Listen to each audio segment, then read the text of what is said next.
Working in truth.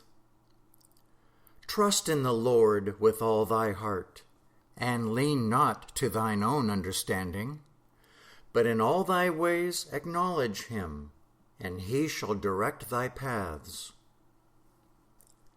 To trust in God is not an inactive state of mind, and is not most apropos when everything is, to human sense, smooth sailing.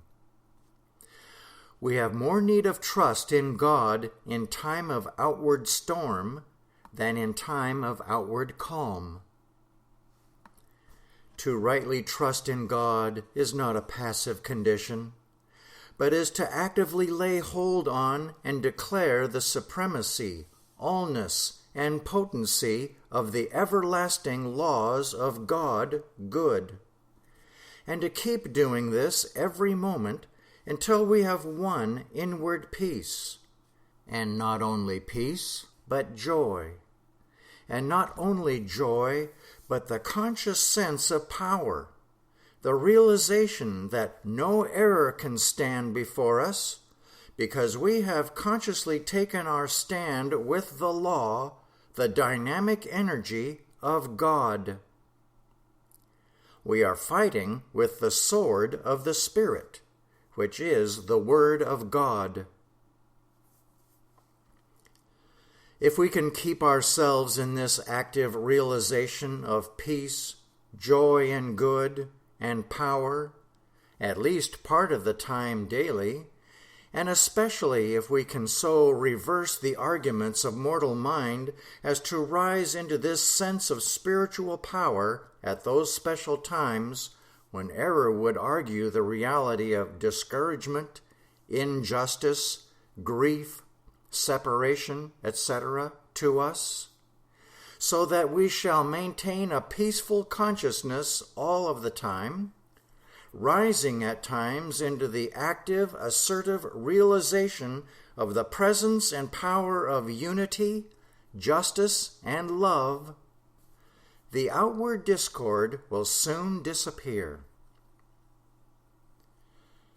Error is most surely making headway in enforcing its so-called law when it has induced us to listen to its argument for the reality of injustice, separation, misunderstanding, discouragement, grief, and other falsehoods.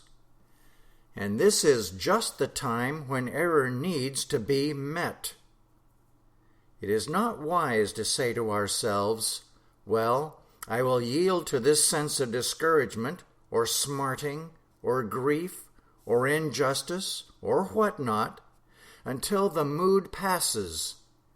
And then, when I am not under temptation, when I feel calmer, I will work in the truth. To assume this attitude is to allow error to entrench itself, which is always unwise and sometimes dangerous. It is to allow ourselves to get into a frame of mind where we are liable to do or say some unwise thing against our own right interests. Moreover, to assume this attitude is to sacrifice a golden opportunity. If we make the initial effort, we shall find that we can rise to a clearness and strength of realization of the presence and active power of good in its various phases at the very time when temptation to doubt, discouragement, grief, anxiety, and the like is upon us, to a degree that we cannot attain to at any other time. The really brave man experiences a sense of courage in the face of danger that he could not possibly conjure up at a time when no danger was apparent.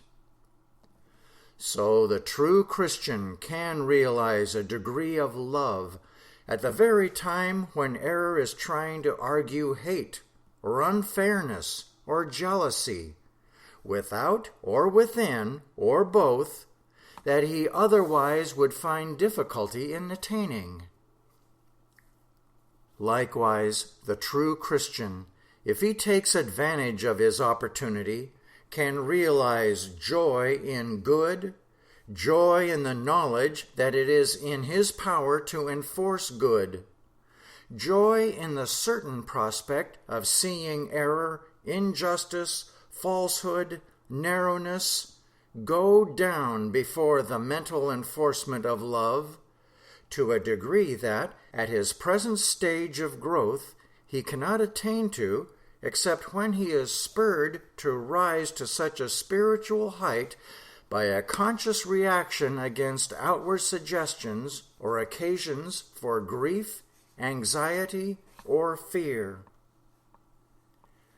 And so the true Christian meets every outward phase of error in the very moment of its appearing, with a superlative realization of the presence and potency of the opposing phase of good, and of his power through right mental work to enforce that phase of good to the overcoming and total destruction of the manifest phase of error.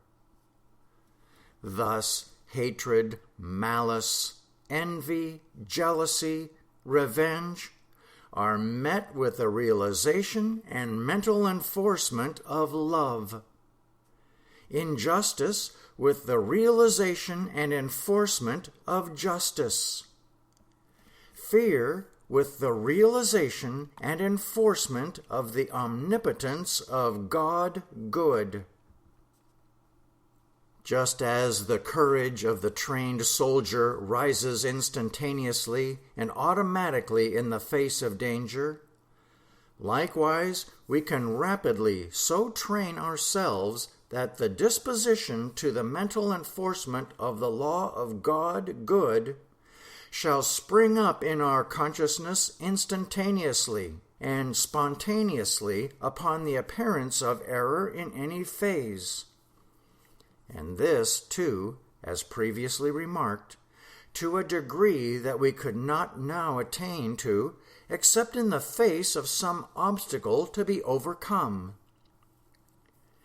And it is this instantaneous, superlative realization and enforcement of good that is of supreme value in overcoming and destroying error.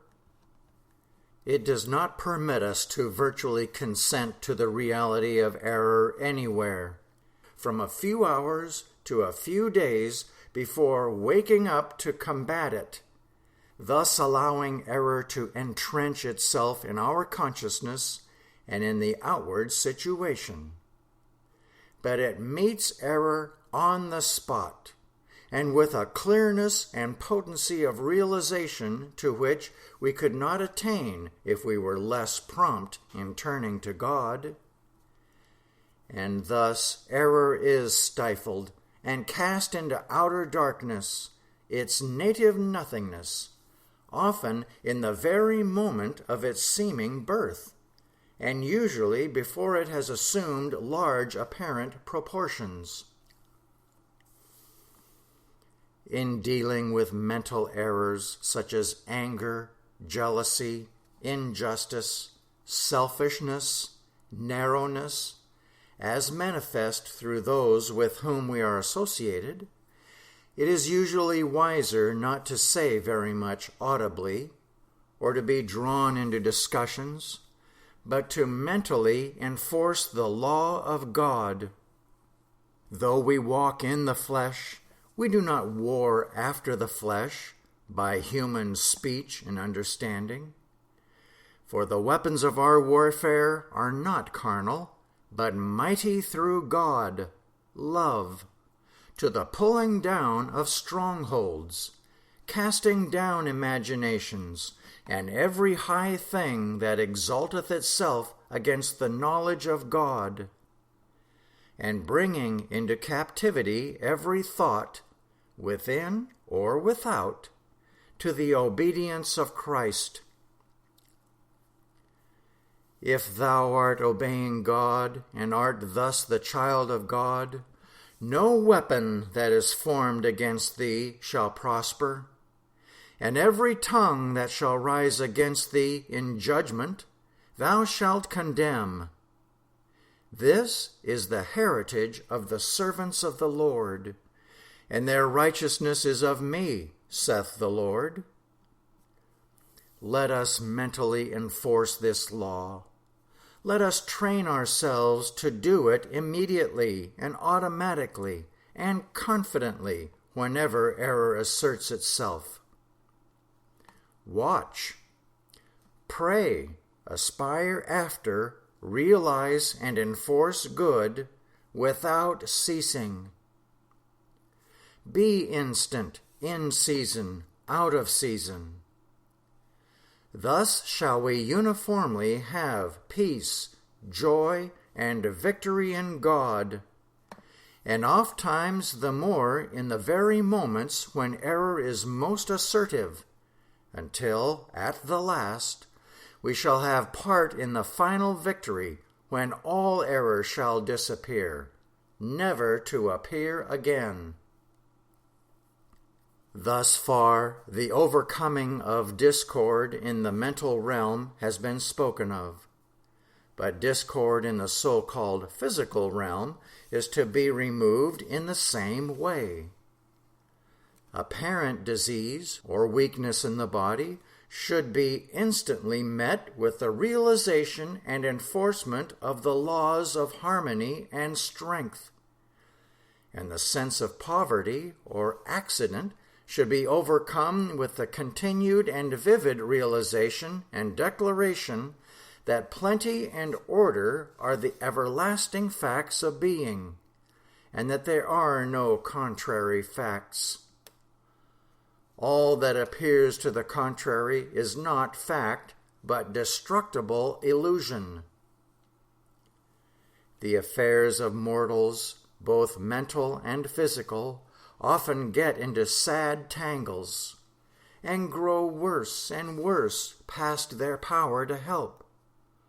But this is not the case with true Christians. All things work together for good to them that love God, to them that love Him actively enough to be on the alert to realize and enforce His law in their own consciousness first, and then outwardly in the circle of their legitimate affairs.